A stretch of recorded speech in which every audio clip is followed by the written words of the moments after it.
Film की शुरुआत में हमें एक छोटे बच्चे को दिखाया जाता है जिसका नाम मोगली है, जो कुछ भेड़ियों के साथ वहाँ पर भाग रहा था। तभी वहाँ पर एक काला पैंथर आता है जिसका नाम बगीरा था। बगीरा जो कि एक काला पैंथर था, फिर भी वह भेड़ियों के साथ रहा करता था और मोगली को भी उसने भेड़ियों के तरीके सिखा दिए थे। तभी हम देखते हैं कि गर्मियों का मौसम आता है और हर तरफ पानी की कमी हो जाती है। अब इस जंगल में जितने भी जानवर थे वे यह तय करते हैं कि सब जानवर मिलकर नदी के किनारे जो पानी बचा हुआ है वह पीने जाएंगे और कोई भी जानवर दूसरे जानवर पर हमला नहीं करेगा। अब सब जानवर छोटे से बड़े तक सभी जानवर मिलकर नदी के किनारे पानी पीने के लिए आते हैं। वहाँ पर मोगली भी आता है और भेड़ियों का जो लीडर था उसने मोगली को इंसानों के तौर तरीके अपनाने से मना किया था। उसने मोगली से कहा था कि उसे इंसानों की तरह नहीं बल्कि भेड़ियों की तरह रहना होगा। तभी हम देखते हैं कि सब जानवर मिलकर पानी पी रहे थे तो सभी जानवर वहाँ पर मोगली को हैरानी से देख रहे थे क्योंकि उन्होंने कभी ऐसा जानवर नहीं देखा था। तभी वहाँ पर चारों तरफ सन्नाटा हो जाता है और हम वहाँ पर एक टाइगर को देखते हैं जिसका नाम शेर खान था। शेर खान को वहाँ इंसान की गंध आती है और वह कहता है कि हमारे बीच कोई इंसान है। अब शेर खान मोगली को देख लेता है। वह कहता है इसे मेरे हवाले कर दो। तभी वहाँ पर भेड़ियों का लीडर उसे कहता है यह हमारे झुंड में से है और हम इसे तुम्हें नहीं देंगे। शेर खान उनको कहता है आज नहीं तो कल बारिश हो जाएगी और यह जो पानी की कमी है ये पूरी हो जाएगी और तब जो सब जानवरों में एकता है वह खत्म हो जाएगी और तब मैं मोगली को उठाकर यहाँ से ले जाऊंगा। मुझे कोई भी नहीं रोक सकेगा। वह सभी जानवरों को धमकी देकर वहाँ से चला जाता है। अब सब भेड़िए मोगली के लिए बहुत ज्यादा परेशान थे। ऐसे ही समय गुजरता रहता है और बारिश होना शुरू हो जाती है। अब भेड़ियों के बीच में एक मीटिंग होती है और वे यह तय नहीं कर पा रहे थे कि मोगली को साथ रखना चाहिए या नहीं, क्योंकि अगर मोगली को अपने साथ रखते तो शेर खान उनका भी दुश्मन बन जाता। मगर अब मोगली अपने साथ ही भेड़ियों को खतरे में नहीं डालना चाहता था और वह जाकर कहता है मैं यहाँ से चला जाऊंगा। तभी वहाँ पर बगीरा भी था जो कहता है मोगली का यहाँ से जाना ही बेहतर है। बगीरा उसे कहता है मुझे इंसानों का एक गांव पता है जहाँ पर मैं मोगली को छोड़ाऊंगा, पर वहाँ पर सभी भेड़ियों में जो मोगली की माँ थी वह कहती है मैं किसी भी कीमत पर मोगली को अपने पास से दूर नहीं होने दूंगी। मगर अब मोगली को तो वहाँ से जाना था। अब मोगली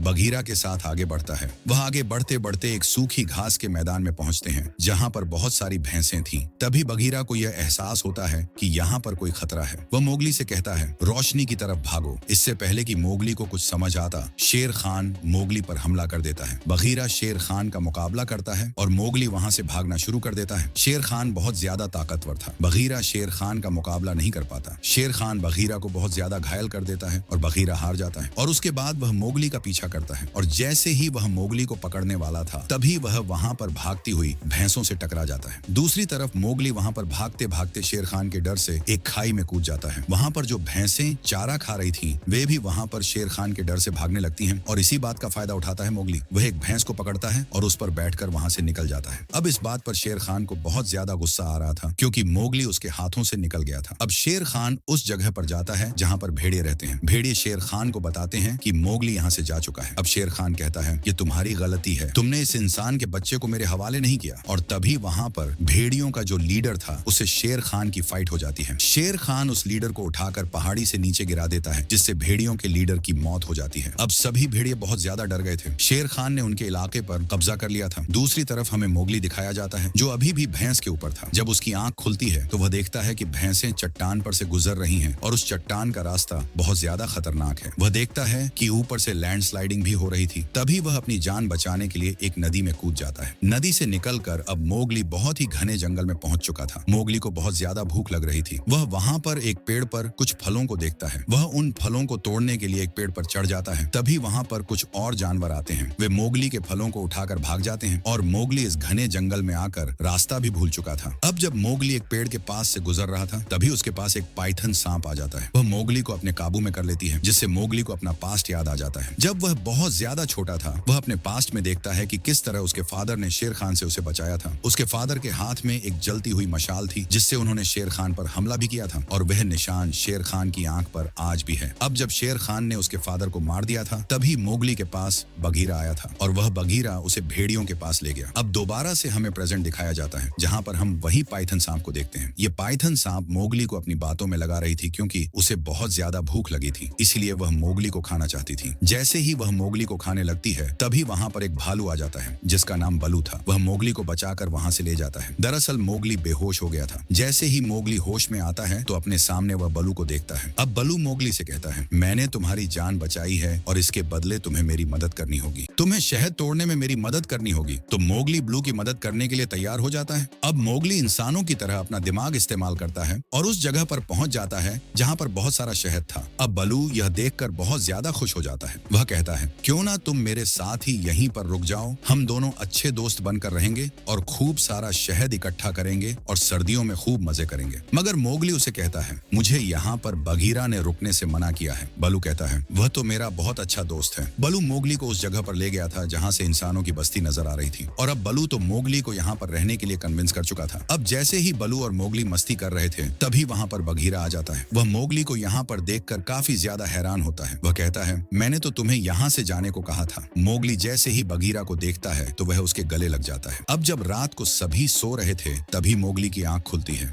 वह देखता है कि एक हाथी का बच्चा गड्ढे में फंसा हुआ था। वह वहाँ पर एक रस्सी लाता है और उन हाथियों की मदद करता है उस हाथी के बच्चे को गड्ढे से बाहर निकालने में। अब वहाँ पर बगीरा और बलू भी थे। जब इसे हाथियों की मदद करते हुए देखते हैं तो बहुत ज्यादा खुश होते हैं। बगीरा बलू को बताता है कि शेर खान ने भेड़ियों के लीडर को मार दिया है और उसका अगला शिकार अब मोगली है। और अब जब बलू यह सुनता है कि शेर खान मोगली के पीछे है तो बलू मोगली के पास जाता है और कहता है, तुम मेरे दोस्त नहीं हो, मैंने तो शहद इकट्ठा करने के लिए तुमसे दोस्ती की थी। क्योंकि बलू यह जानता था कि वह शेर खान से मोगली को नहीं बचा सकता। मोगली को यह बात बहुत ज्यादा बुरी लगती है और वह जाकर एक पेड़ पर बैठ जाता है। तभी वहाँ पर बहुत सारे बंदर आ जाते हैं जो मोगली को अपने साथ उठाकर ले जाते हैं। बलू और बगीरा भी उन बंदरों का पीछा करते हैं। फिर ये बंदर मोगली को उठाकर एक चट्टान पर ले जाते हैं जहाँ पर उनका किला था और वहाँ पर उनका किंग भी था। यहाँ पर बगीरा और बलू भी आ जाते हैं। बलू उस मंकी किंग को अपनी बातों में उलझाता है और बगीरा मोगली को इशारा करता है भागने के लिए। और अब जब मोगली और बगीरा वहाँ से भागते हैं तभी एक बंदर उनको भागते हुए देख लेता है। बलू और बगीरा बाकी बंदरों से मुकाबला कर रहे थे। तभी वहाँ पर जो मंकी किंग था वो मोगली का पीछा कर रहा था। अब मोगली भागता भागता खंडहरों में आ जाता है। मंकी किंग भी मोगली का पीछा करते हुए वहाँ आ जाता है। तभी वहाँ पर सारा खंडहर गिर जाता है। मोगली तो एक पेड़ पर छलांग लगाकर बच जाता है मगर मंकी किंग उस किले के मलबे के नीचे दब जाता है। अब मोगली सबसे पहले इंसानों की बस्ती में जाता है जहाँ पर वह जाकर देखता है कि आग जल रही है जिससे सभी जानवर डरते हैं और अब वह वहाँ से एक मशाल लेता है। तभी उस मशाल की चिंगारियां सूखी घास पर गिर जाती हैं जिनसे वहाँ पर आग लग जाती है। अब मोगली अपने साथियों के पास पहुंच जाता है जहाँ पर सभी भेड़िए थे। वहाँ पर शेर खान भी था। वह मोगली को देखता है और कहता है, देखो तुमने जंगल का क्या हाल कर दिया है, तुम भी आखिरकार इंसानों की तरह ही हो। और अब मोगली जैसे ही पीछे देखता है तो वह देखता है कि पूरे जंगल में आग लग गई थी। अब जो उसके साथी भेड़िए थे वे भी उससे डर रहे थे। मोगली उस मशाल को पानी में फेंक देता है और कहता है, देखो मैं इंसान नहीं हूँ, मैं भी एक भेड़िया हूँ। और शेर खान मोगली से कहता है, अब तो तुम्हें मुझसे कोई भी नहीं बचा सकता। अब जैसे ही वह मोगली पर हमला करने आ रहा था तभी सभी जानवर मोगली की मदद के लिए आ जाते हैं। मोगली अब भागता हुआ जलते हुए जंगल में चला जाता है। वहाँ पर मोगली पेड़ों की टहनियों से एक रस्सी बनाता है और खुद पेड़ों पर चढ़ जाता है। उधर शेर खान ने सभी जानवरों को हरा दिया था और वह भी मोगली के पीछे था। अब मोगली पेड़ों की टहनियों पर चढ़ रहा था। शेर खान भी मोगली का पीछा कर रहा था। मोगली जानबूझकर एक ऐसी टहनी पर चढ़ता है जो टूटने वाली थी। जैसे ही शेर खान उस टहनी पर चढ़ता है तभी शेर खान के वजन ज्यादा होने की वजह से वह टहनी टूट जाती है और शेर खान आग में गिर जाता है और मोगली ने जो रस्सी बनाई हुई थी उसकी वजह से वह बच गया था। दूसरी तरफ मोगली के सभी साथी जानवरों को शेर खान ने घायल कर दिया था। वे सभी मोगली के लिए बहुत ज्यादा परेशान थे। तभी वे देखते हैं कि मोगली एक हाथी पर बैठकर वापस आ गया था। अब मोगली आग बुझाने के लिए हाथियों की मदद से नदी के पानी का रुख बदल देता है जिसकी वजह से जो आग जंगल में लगी हुई थी वह पूरी तरह से बुझ जाती है और इस तरह से पूरा जंगल बच जाता है। मोगली ने शेर खान को मारकर न सिर्फ सभी जानवरों को बचाया था बल्कि अपने पिता की मौत का भी बदला ले लिया था। और अब मोगली को दिखाया जाता है जो जंगल में घूम रहा था और साथ ही ब्लू भी अब उनके साथ रहने लग गया था और यह मूवी यहीं पर खत्म हो जाती है।